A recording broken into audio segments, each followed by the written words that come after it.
An Isekai released at the right time with the right synopsis. This channel is targeted towards the dubbed watchers. Anyway, I've been watching Isekai since the beginning of times. I have watched the boring ones, the bad ones, the cringe ones, the good ones occasionally if there is any, to be honest. And most of all, the fan-servicing ones. I love them. And now you ask, why Mushoku Tensei Jobless Reincarnation?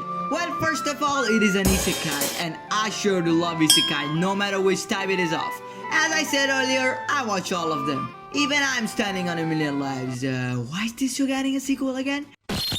Well, I guess that is a topic for another day. So let's talk about what's so good about Mushoku Tensei. The first time you look at the synopsis, it doesn't seem any better than the run-of-the-mill Isekai we get every season now.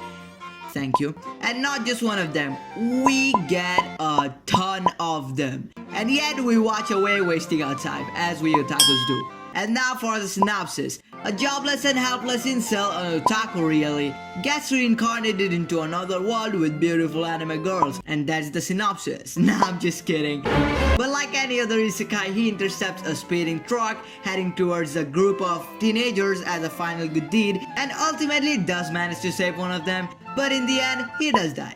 And like many other shows, the main character keeps all his memories and decides that he will no longer be the garbage of a man he was in his past life. Which also seems really generic for a plot, and it is generic to be honest.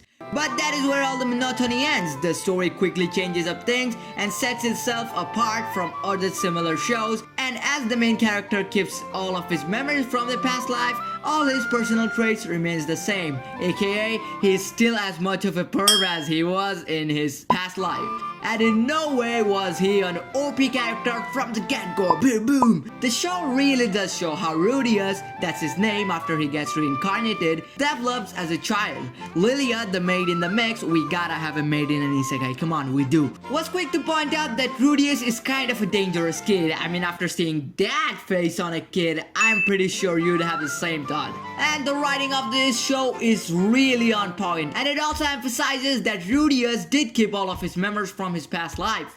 But he does really get talented in magic as he grows up, because you have to. But unlike other generic isekais, Rudius doesn't get God-gifted talent. The show makes it clear as day that having the mind of an adult from the beginning of his life is pretty much the primary reason for his extreme magical talent, and also other talent. Rudius grows up in a relatively peaceful environment until his father screws the maid and his mother goes wild. Not gonna lie, that is pretty funny to say. And for a brief moment, Rudius remembers how his life could get upside down in a matter of a few moments, like his past life did. He takes the matter into his own hands, and surprisingly, he does solve this dilemma that his own father created. Horny father, excuse me.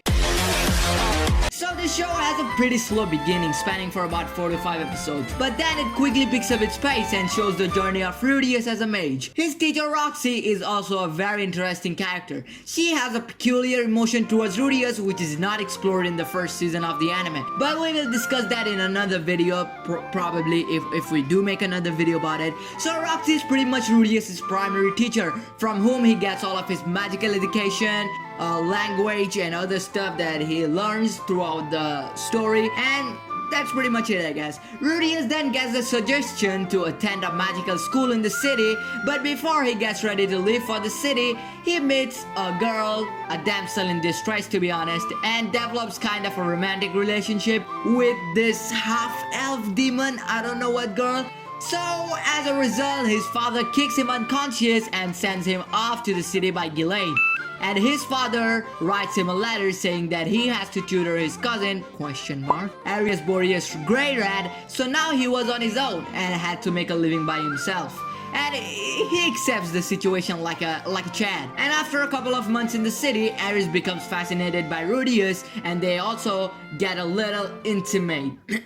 Quite intimate. And in one of the fights, Ghislaine kills a man when Rudius and Aris were being rescued by her. This was a ruse set up by Rudius himself, but that got somehow messed up. It's actually not explained in the show, but it got messed up anyway. And then Rudius has an epiphany and realizes that this world is indeed real, and the people getting killed are also very real. Then the story really picks up its pace. After a few months, it was time for Ares' test to become a certified mage, but amidst the exam, a major magical catastrophe destroys his nation and strands him on practically the other side of the world, in a completely different place. Coincidentally, Ares also gets transported with him, and there he meets a Spartia which are considered to be extremely violent towards humans by the human race in that world. But to Rudius' astonishment, Ruger the Spartia was very friendly and vowed to escort both of the children to their homeland.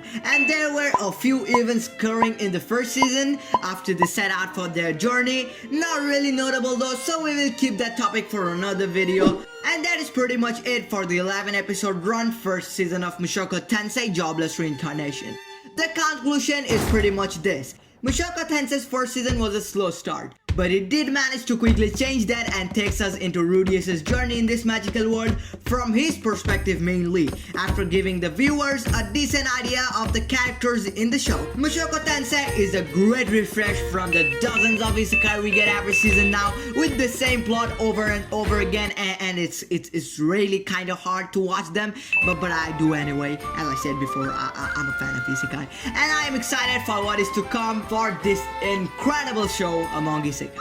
And if you're wondering why I made a review this late about a show that has finished airing like a couple of months ago, it's because the dubbed versions always get delayed, and this channel is mainly targeted towards the dub watchers. But hey, if you watch the subbed versions, you are still welcome. Thanks for watching the video. Goodbye.